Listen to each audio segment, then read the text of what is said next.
నమస్కారం. ఇప్పుడైన తాజా వార్త. వైఎస్ఆర్ కాంగ్రెస్ పార్టీకి సంబంధించినటువంటి అధినేత వైఎస్ జగన్మోహన్ రెడ్డి ఎట్టకేలకు కాంగ్రెస్ గూటికి చేరడం అయితే జరుగుతుంది. అయితే దీనికి సంబంధించినటువంటి కంప్లీట్ వీడియో తెలుసుకోవాలి అనుకున్నట్లయితే వీడియో స్కిప్ చేయకుండా చివరకు చూసి నచ్చితే లైక్ చేసి మన ఛానల్ని సబ్స్క్రైబ్ చేసుకొని సపోర్ట్ చేస్తూ ఉండండి. కర్ణాటక కొత్త ముఖ్యమంత్రిగా డీకే శివకుమార్ ఈ రోజు బాధ్యతలు తీసుకున్నారు. ఇటీవల సిద్ధరామయ్య తన పదవికి రాజీనామా చేసిన సంగతి తెలిసిందే. కాంగ్రెస్ అగ్ర నాయకత్వం వ్యూహాత్మకంగా డీకే శివకుమార్ కు కర్ణాటక బాధ్యతలు అప్పగించింది. అయితే కేవలం కర్ణాటకలో రాజకీయ ప్రయోజనాలు పొందడం కాదు గాని దక్షిణ భారతదేశంలో బలమైన శక్తిగా కాంగ్రెస్ పార్టీని తీర్చిదిద్దేందుకే డీకే శివకుమార్ ద్వారా అగ్ర నాయకత్వం బలమైన స్కెచ్ వేసినట్లుగా తెలుస్తుంది. ఇప్పటికే తెలంగాణ, కర్ణాటక, కేరళలో కాంగ్రెస్ ప్రభుత్వాలు అయితే ఉన్నాయి. తమిళనాడులో కాంగ్రెస్ సహకారంతో విజయ్ ప్రభుత్వం అయితే నడుస్తుంది. అలాగే దక్షిణాది రాష్ట్రాలను మరింత బలమైన క్యారిడర్ గా రూపొందించుకొని 2029 ఎన్నికల్లో అత్యధిక ఎంపీ స్థానాలు కూడా దక్కించుకోవాలని కాంగ్రెస్ అగ్రనాయకత్వం అయితే ప్లాన్ చేస్తుంది. అయితే కాంగ్రెస్ పార్టీకి ఎంతో కొంత లోటు అనేది ఏపీ నుంచే ఉంది.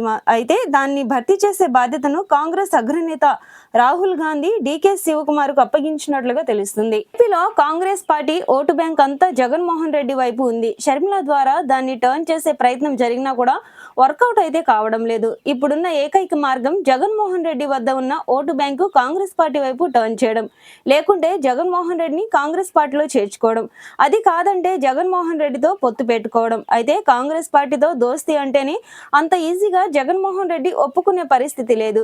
అది డీకే శివకుమార్ ద్వారా చేయాలనేది రాహుల్ గాంధీ ప్లాన్. రాజశేఖర రెడ్డి ఉన్న నాటి నుంచి కుటుంబం, వ్యాపార సన్నిహితుడు డీకే శివకుమార్.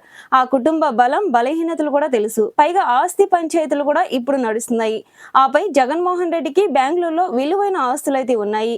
ఈ పరిణామాల క్రమంలో డీకే శివకుమార్ జగన్మోహన్ రెడ్డిని కాంగ్రెస్ పార్టీతో కలపగల శక్తి కలిగి ఉన్నారు. అందుకే అగ్రనేత రాహుల్ కీలక టాస్క్ ఇచ్చినట్లుగా 2029 ఎన్నికల్లో కాంగ్రెస్ నేతృత్వంలో కూటమి అధికారంలోకి రావాలి అంటే దక్షిణాది రాష్ట్రాలు కీలకం. రాష్ట్రాలు ఉంటే అందులో 3 నేరుగా అధికారం ఉంది, మరో రాష్ట్రంలో అధికార భాగస్వామిగా ఉంది. ఏపీలో మాత్రం టీడీపీ కూటమి ఉంది. ఈ కూటమిని ఢీకొట్టాలంటే జగన్మోహన్ రెడ్డికి మిగతా రాజకీయ పక్షాలు సాయం అవసరం. అందుకే ఆయనను కాంగ్రెస్ గూటికి తెచ్చేందుకు శివకుమార్ అప్పుడే ప్రయత్నాలు కూడా మొదలు పెట్టినట్లు కూడా తెలుస్తుంది.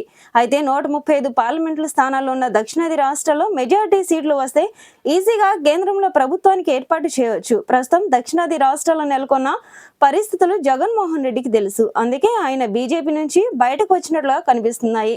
అయితే ఇదే ఊపుతో డీకే శివకుమార్ పట్టు బిగిస్తే కనుక జగన్మోహన్ రెడ్డి కాంగ్రెస్ గూటికి చేయడం ఖాయమని విశ్లేషకులు అయితే అభిప్రాయపడుతున్నారు.